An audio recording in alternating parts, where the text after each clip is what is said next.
next item. 1.12, communication. Anyone having communications for the board this evening? I do. The packet that I passed out before the meeting, I attended the Wayne County Association School Board meeting on last Thursday night, and the Michigan Association of School Board legislative representative Jennifer Smith was there, and they had an agenda. It was an opportunity for board members to provide input on the legislative priorities for MASB, and the first paper, the 2015-16 legislative session, this is what was accomplished, and if it's not completed, they're still working on these issues. The Michigan Education Finance Study breakdown that was part of the roads financing bill that was passed, and the finance study, what it takes to educate a student, a base cost of $8,667 per student. What was not addressed was special education costs, because each district and each ISD RESA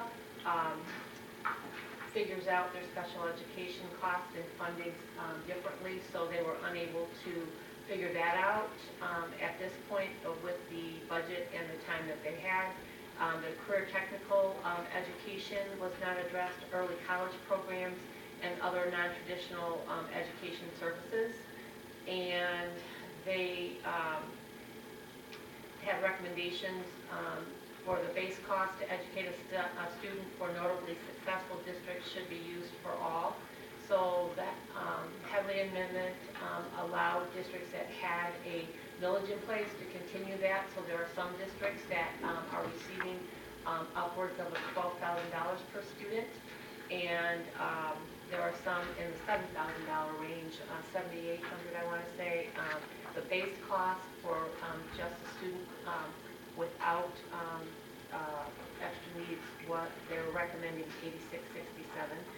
Regional benchmarks for non-instructional expenditures should not be set at this time.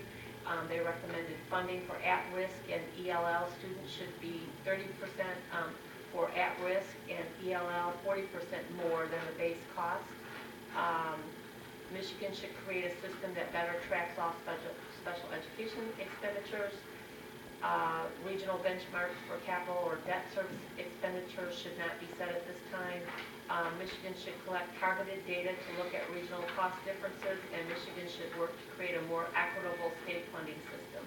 So this was done by Augenblick, Kalich and Associates, a company from out of, not here in Michigan, out of state. And if you have any questions about this study, masb.gov@masb.org. And I was just shocked that Michigan should collect targeted data to look at regional cost differences, because it's, I don't know every single report that goes to the state, but I know we do a lot of reporting and a lot of time spent sending reports up there. So if they're going to ask for another set of reports, that's going to be more time taken away from folks of educating the students. And then they're having, for you that know other board members, they're having fundamentals of superintendent evaluation at RESA on Saturday, December 10th. This is the same thing that Rod Green's going to do with us on our COW meeting the following Monday. So we don't have to pay $90 per board member to attend this. He's coming here to work with us as part of our superintendent placement package. So that is it. And we had a small group discussion and had people just talking about legislative priorities for budgeting for school security, technology. They wanted seclusion and restraint addressed, zero tolerance addressed, third grade reading bill, more information about that, and equitable funding. I think that's just a summary. Any other communications? Motion? Support. Motion by Mrs. Delaney, support by Mr. Zoll. Mr. Honeycutt. Honeycutt. Motion by Mrs. Delaney, support by Mr. Honeycutt to accept communications. Any discussion on that? All in favor? Aye. Opposed? That passes 6-0. Next item. 1.13 ambassador updates. Anyone have an ambassador update tonight? I have one, two for TBLA and Kennedy. Just all is well, all is running smooth. So, about it. Nothing major going down in either one. Just everything's running really nice for the beginning of the, or at least progress report time. So. Anyone else? For Truman, a couple of things. So first of all, this is a great news thing. So last Thursday, the 20th, was their a college on-site, and almost 70% of the class seniors participated, which is an increase from last year. 117 of the 169 seniors. So and the total scholarships offered were over $700,000 that night. So it's significant for the students, and they're continuing to work independently and one-on-one with a number of the students who were not able to attend that night. 18 colleges and universities. So that's a really great improvement. And again, 90% of the Truman diploma earning seniors are looking to be participants throughout the process. Also, last Saturday was the DECA Community Safe Halloween Business Expo, so that was really successful for those who were aware of that, took advantage of that. A lot of the kids came through and were doing crafts and playing games. And Lexi, the therapy dog, is visiting the POHI program every 2 weeks, which is pretty interesting. And then a number of the seniors also were doing a work-based field trip at Sky Zone. So there's a lot of great things going on. The DECA 10th grade did a food drive. Really impressive. They collected almost 8,000 ounces of canned goods for the hungry, and they were helping out here at the Governor's Food Bank, Taylor. And then, of course, homecoming was recently held with the parade, and the game really a great success. We had outside vendors there for the first time ever that I've seen at one of the football games. Band and choir concert was very successful last week. And then one last thing, the school nurse, Julia Miller, assisted in becoming a Michigan Heart Safe School. So that's another great accomplishment. So a lot of great stuff going on. Anyone else? I have a personal update. Okay.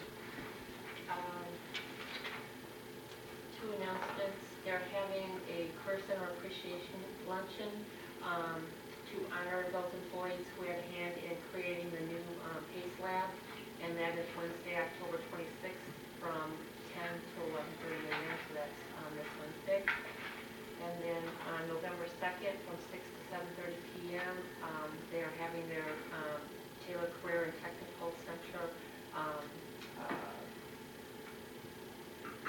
Advisory Council, where they seek advice from key business and industry partners to keep the state-approved career and technical education funding. November 2nd from 6 to 7:30 p.m. and it's at the Career Center. And I believe in talking with Ms. Lancina that the Chopping Block students are going to be preparing the food.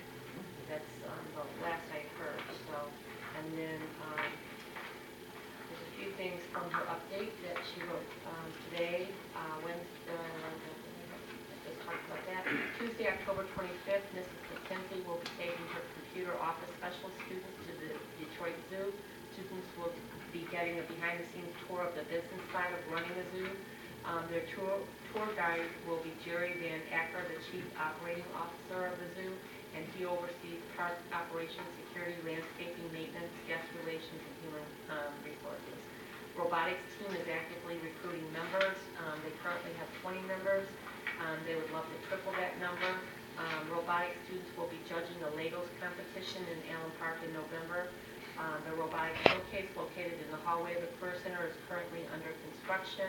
And stop by and check out the aluminum diamond plated lining that was cut by a revamped CNC plasma cutter.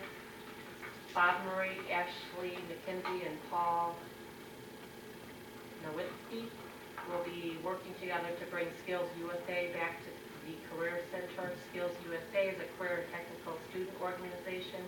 Skills USA was formerly known as VICA, Vocational Industrial Clubs of America. Mission of Skills USA is to empower its members to become world-class workers, leaders, and responsible American citizens. It's required that every CTE program be linked to CTSO and must offer leadership opportunities to its students. Just two more. October 10th, Mrs. Lancina and Mr. Ford attended a new program application technical assistance meeting in Lansing. This year, we will be asking the state to add 2 new programs to the Career Center next school year. Mechatronics, which falls under the Science, Technology, Engineering, and Mathematics Career Center, and Public Safety and Protective Services. We will keep you informed throughout the application process. And then she listed information about the fall advisory meeting. Okay, very good. Anyone else? I have an update from Holland from Mrs. King. She reports that they'll be having trick-or-treating at Holland on October 31st at 1:30. They'll be having their STEM Family Night on November the 10th at 5:30. And then in December, they will have musical concerts, but not yet scheduled. So that's the update from Holland. Any other updates tonight? Motion? Support. Motion by Mrs. Delaney, support by Mr. Myers, that we accept the ambassador updates.